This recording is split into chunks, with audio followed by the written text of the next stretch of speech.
Lo cierto es que llevamos ya muchos días sin dejar de hablar de migración. Ahora también los abogados de oficio han denunciado recortes en los pagos por atender a los migrantes. Según el Colegio de Abogados de Santa Cruz de Tenerife, el Gobierno de Canarias pretende que presten servicios extraordinarios sin remuneración. Según este Colegio de Abogados, ante la llegada masiva de migrantes, se acordó con el Ejecutivo que cada letrado de oficio asistiera entre 6 y 7 de estas personas en las guardias de extranjería. Esto supone una cantidad de alrededor de 50 euros a abonar por cada asistido. El cambio que realiza ahora el Gobierno es que sin abonar ninguna otra cantidad, según el Colegio de Abogados, el profesional debe llevar todo tipo de asesoramiento posterior a los migrantes. De este asunto vamos a hablar ya con José Manuel Niederleinen, que es decano del Colegio de Abogados de Santa Cruz de Tenerife. ¿Qué tal? Muy buenos días, bienvenido. Muy buenos días, muchas gracias. Bueno, aquí tenemos el dato, 50 euros supuestamente por la asistencia a cada una de esas personas. Lo cierto es que esa asistencia se ha ido ampliando y también las funciones que ustedes realizan y los servicios que prestan.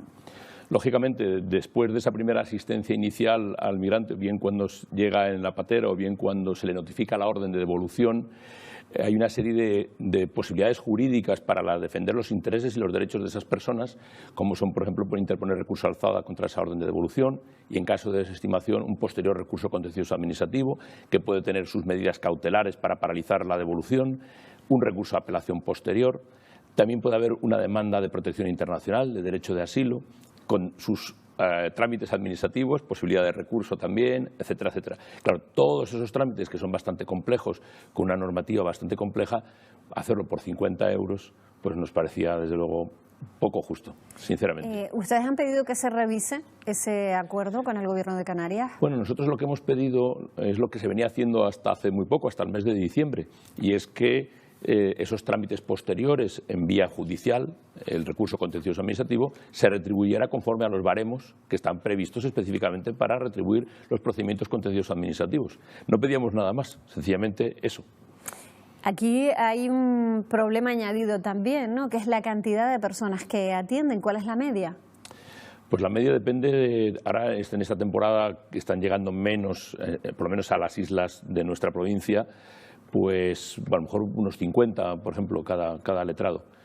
Hay tandas, vamos a decirlo así, cuando llega una patera con 50, 60 personas, se dividen entre 6, 7 migrantes por cada letrado, para que pueda ser una atención un poquito mínimamente personalizada y con un poquito de rigor, ¿no? O sea, así con esa media, ¿ustedes creen que pueden dar un servicio digno a estas personas? Pero claro, por ejemplo, en los casos donde la llegada de migrantes ha sido masiva, como el caso de Arguineguín, el servicio, me imagino que ahí se diluye, no se podía prestar de igual manera. Está claro.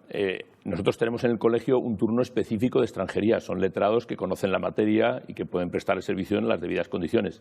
Lógicamente no son todos los letrados del turno oficio. Por eso, si se produjera una avalancha, una gran cantidad, el servicio sería más limitado, pero desde luego desde el colegio queremos facilitar todos los medios posibles para que estas personas puedan tener la asistencia jurídica que la ley les reconoce. Es que esto es importante destacarlo, que la ley le reconoce a estas personas unos derechos que son los que nosotros les defendemos. Bueno, justamente por ese matiz que acaba de hacer, que es que tienen derechos estas personas, muchas veces hay una confusión entre como si fueran delincuentes, ¿no? Se les trata algunas veces de esta manera. Sí, es verdad que han llegado de manera ilegal a Canarias, pero en modo alguno son delincuentes. Efectivamente, en modo alguno. De hecho, a ver, hay una idea que no se tiene muy clara, y es que ellos están en libertad. Ellos no están retenidos. De hecho, los vemos en Santa Cruz, están alojados en algún hotel de Santa Cruz, están en el centro de la Rice, y ellos pueden salir y moverse libremente hasta que llegue el momento en que se pueda, si procede, su devolución o otra medida que el Gobierno adopte. En la mayoría de los casos son repatriados, algunos piden ese asilo político. ¿Cuáles de ellos realmente tienen posibilidad de que, en qué porcentaje de que su caso se resuelva positivamente sin ser repatriados? El porcentaje es pequeño, porque no todos los países de origen hay situaciones que permiten la protección internacional. Hay países que sí, como por ejemplo Mali, etcétera. Y también depende de sus situaciones personales. Si son personas que han estado en un negocio de trata de personas, etcétera, tienen la protección internacional, pero suele ser una minoría respecto a la generalidad de los migrantes. ¿Usted diría que se están vulnerando en algunos casos los derechos de estas personas cuando, por ejemplo, tienen documentación en regla y no se les deja marchar, salir de Canarias por los aeropuertos? Bueno, nosotros procuramos que esos derechos sean respetados. Es verdad que no estamos las 24 horas encima cuando, por ejemplo, se pretende salir a lo mejor de la isla y han sido retenidos por no tener la documentación. Pero desde luego, si la documentación estuviera en regla, nada impediría que pudieran trasladarse, ¿no? ¿Con qué casos complejos se han encontrado? ¿Recuerda alguno especial, algún caso particular, no sé, de varios hermanos, de miembros de una familia? Pues no recuerdo yo así ninguno especial. A mí sí lo que me ha llamado la atención es que son jóvenes, son muy jóvenes todos los chicos que llegan. Yo he estado personalmente en alguna de estas actuaciones de la policía notificándoles de la devolución.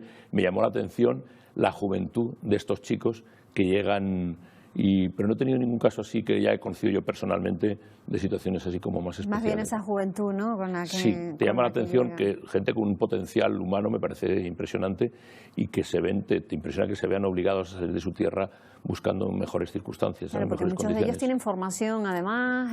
Pues da la impresión de que sí, da la impresión de que sí. De hecho, muchos de ellos hablaban francés, claro. Que esto siempre, aparte del dialecto suyo local, pues es un dato de cultura y de preparación, ¿no? Precisamente por eso, lo del idioma, ¿no? Han tenido también problemas, se han quejado de la falta de traductores, ¿no? Para entender a las personas a las que atienden. Eso es fundamental. Eso ha sido una de nuestras principales reivindicaciones desde el principio, porque se contaba a veces con una sola persona que hablara el idioma de ellos cuando eran muchísimos que había que atender. Lógicamente, después de la intervención de la policía, notificando la orden de devolución, hay una entrevista reservada con el abogado para explicarle sus derechos. Claro, si no dispones de traductores, pues es imposible poder entenderte y prestar una asistencia eficaz. Eso lo pusimos de manifiesto al subdelegado del Gobierno, que nos recibió a los miembros del Colegio de Abogados con toda la Brigada Provincial de Extranjería, y se lo pusimos de manifiesto, que para poder nosotros prestar un servicio correcto necesitábamos contar con más traductores. Es un problema. ¿Han recibido respuesta, no? Pues formalmente no. Formalmente no. Sé que hay gente de Cruz Roja colaborando, ayudando, pero también el otro día salió una noticia de que los pobres de Cruz Roja están agotados, sí, desbordados de trabajo, ¿no? Creo que, en fin, yo comprendo que es de difícil solución, pero los derechos están ahí y son para respetarlos, ¿no? Hay una cuestión que hemos puesto sobre la mesa varias veces, que es que se están superando en algunos casos con creces esas 72 horas en las que una persona puede estar retenida en uno de esos centros de internamiento. Es verdad que superadas esas 72 horas, muchos de ellos, evidentemente, como no se les da una solución, se quedan en el centro de internamiento porque su otra opción es la calle, ¿no? Dormir al raso. Efectivamente, así es, así es. ¿Y de verdad está pasando esto en muchas ocasiones, en muchos casos? Yo creo que en muchos casos no. Se procura respetar esos tiempos, entre otras cosas porque tienen consecuencias legales, ¿eh? Entonces, yo creo que en general se suelen respetar esos tiempos. Otra cosa es que efectivamente estas personas no tengan a dónde ir y por tanto a veces les dice, pues mira, me quedo aquí en espera de lo que pueda acontecer, ¿no? ¿Y qué repercusiones legales tiene estar más de 72 horas en un centro de internamiento? Pues, desde luego, el principio más inmediato es la puesta en libertad. Ese es el más inmediato, ¿no? Y luego que eso se pueda tener en cuenta a la hora de resolverse los recursos que se puedan interponer contra las resoluciones que les sean notificadas, ¿no? Lo hemos dicho también en más de una ocasión, la inmensa mayoría de estas personas lo que quiere es seguir su viaje hacia la península y hacia otros países. ¿Es lo que le manifiestan esas personas? Efectivamente. Desde luego, sobre todo por orígenes, los que son de lengua francesa o entienden el francés o lo hablan, su aspiración es llegar a Francia. Eso, desde luego, Senegal, incluso Marruecos, esa es su principal aspiración. Y, por tanto, claro, el estar aquí retenidos, desde luego yo creo que lo que busca el Gobierno es frenar el efecto llamada, eso está claro, ¿no? Pero, desde luego, su aspiración es poder llegar a la península y, si pueden ser, más allá. ¿Y se puede hacer? Sin documentación no se puede. No se puede. Piensen, bueno, todos tenemos la experiencia cuando salimos de viaje, nos piden el DNI al embarcar en el avión o en el barco, y estas personas no disponen de un documento que así les identifique, ¿no? Solamente en el caso de los que lo tengan, lógicamente. Hoy estamos hablando de esa tragedia, 4 personas muertas en su intento de llegar a las costas canarias. ¿En este caso se procede de alguna manera concreta o prácticamente muchos de ellos están sin identificar? Claro, hay que pensar que esas personas, si no tienen alguna documentación encima, algunos tienen, pero la mayoría no, pues no se pueden identificar.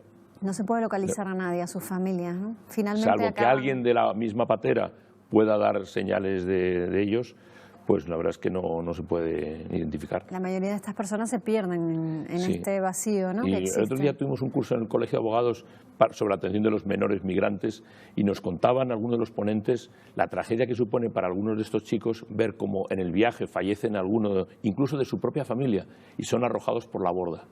Una cosa tremenda, ¿no? Pero, claro, causan unos traumas que luego eso hay que ayudarles y hay que para tratar de superarlos, ¿no?